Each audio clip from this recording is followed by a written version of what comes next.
সত্যি কি জগন্নাথ দেবের রূপে যেটা তুমি একটু আগেও বললে যে শ্রীকৃষ্ণের হৃদয় রয়েছে, হ্যাঁ, এটা কি সত্যি? এটা নিয়ে বলবার কোনো দ্বিমত নেই। জগন্নাথের যে ব্রহ্মবস্তু সেটা সর্বজনবিদিতভাবে, সর্বজন স্বীকৃতভাবে সেটি ভগবান শ্রীকৃষ্ণের হৃদয় বলেই বলা হয়। এবং এটার শাস্ত্রীয় প্রমাণ হচ্ছে নীলাদ্রি মহোদয় হোক, বামদেব সংহিতা হোক, জগন্নাথ বিষয়ক মূল দুটি যে পূজা শাস্ত্র, জগন্নাথকে পূজা করার যে শাস্ত্র, দুটি শাস্ত্রের মধ্যেই দশাক্ষর গোপাল মন্ত্র অথবা অষ্টাদশাক্ষর গোপাল মন্ত্র অথবা বিংশাক্ষর গোপাল মন্ত্র অথবা দ্বাবিংশাক্ষর গোপাল মন্ত্র অথবা শ্রীবিদ্যা রাজগোপাল মন্ত্র, এই মন্ত্রেই জগন্নাথকে পূজা করার কথা বলা হয়েছে।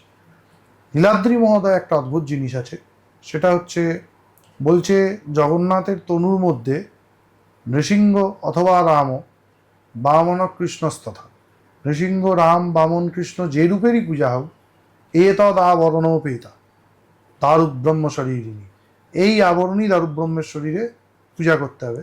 তার মধ্যে মেন আবরণ কি? যে দেবতার পূজা করছো তার ষড়ঙ্গ দেবতা, হৃদয় শক্তি, শিরশক্তি, শিখা শক্তি, কবচ শক্তি, নেত্র শক্তি, অস্ত্র শক্তি। এই আর কি? রুক্মিণী, সত্যভামা, জাম্ববতী, কালিন্দী, মিত্রবৃন্দা, ভদ্রা, হ্যাঁ, এই যে অষ্টপত্নী রয়েছেন ভগবানের, এর বাইরে অর্জমা, ধাতা, হ্যাঁ, ইত্যাদি যে অষ্টবসু, এবং তার বাইরে হচ্ছে ইন্দ্রাদিলোৎপল।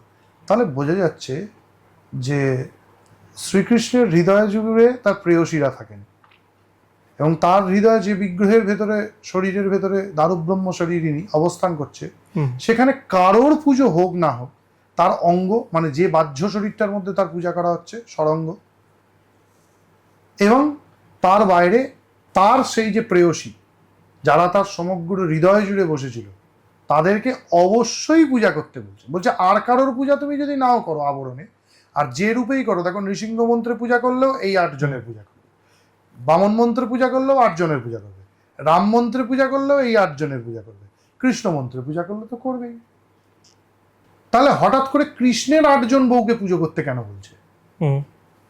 তা আমি কি বলি, কৃষ্ণ এমন হৃদয় দিয়ে দিয়েছে, এমন মন দিয়ে দিয়েছে, এটা তো ঠিক ভাগবত আদি শাস্ত্রের মধ্যে পরিষ্কার বলছে যে তোমাকে না বিয়ে করতে পারে, মানে রুক্মিণী দেবীকে চিঠি লিখছেন যে তোমাকে না বিয়ে করতে পারলে আমি, মানে রুক্মিণী হরণ না করতে পারলে আমার ঘুম হচ্ছে না, ভগবান বলছেন। তার এত প্রেম।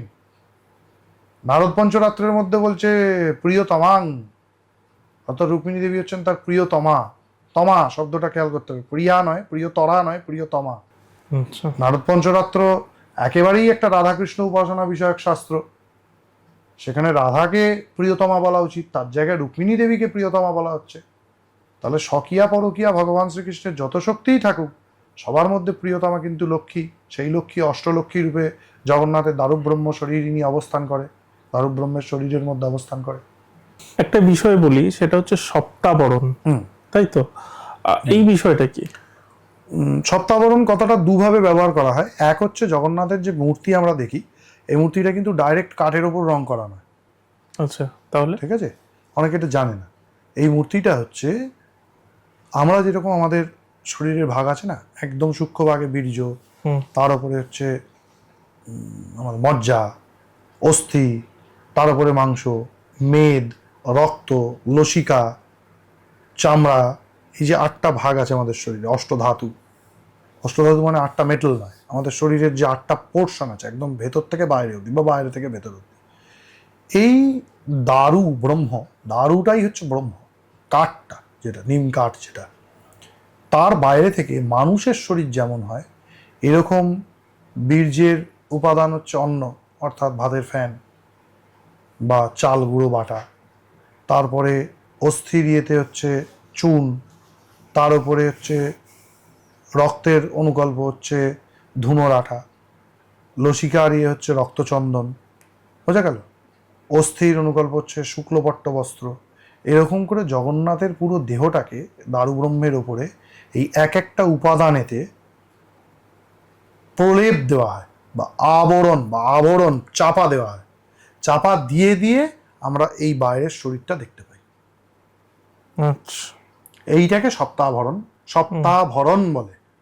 আর জগন্নাথ মহাপ্রভুকে পূজা করতে গেলে, বোঝা গেল, এই পূজা করতে গেলে ওনার মেইন যেটা কৃষ্ণরূপে যদি পূজা হয়, প্রথমে 4 সখা, দাম, সুদাম, বসুদাম, কিঙ্কিনী, তারপরে অষ্টপট্ট মহিষী, বোঝা গেল? ওই যে বললাম রুক্মিণী অষ্টপট্ট মহিষী। তারপরে পরিবার দেবতা, নন্দ, যশোদা মা, নন্দ বাবা, বসুদেব, দেবকী মা, রোহিণী মা, বলদেব, রেবতী মা, তারপরে হচ্ছে সুভদ্রা দেবী, এনাদের। তারপরে হচ্ছে বৃষ্ণিবর্গ, ঋষিমুনিবর্গ, তারপরে হচ্ছে 5 প্রকার বৃক্ষ, ভাগবত বর্গ, নারদ, পর্বত, বিষ্ণু ইত্যাদি সব পার্শ্বদ বর্গ। তারপরে হচ্ছে আমাদের ইন্দ্রাদি, লোকপাল, বজ্রাদি অস্ত্র।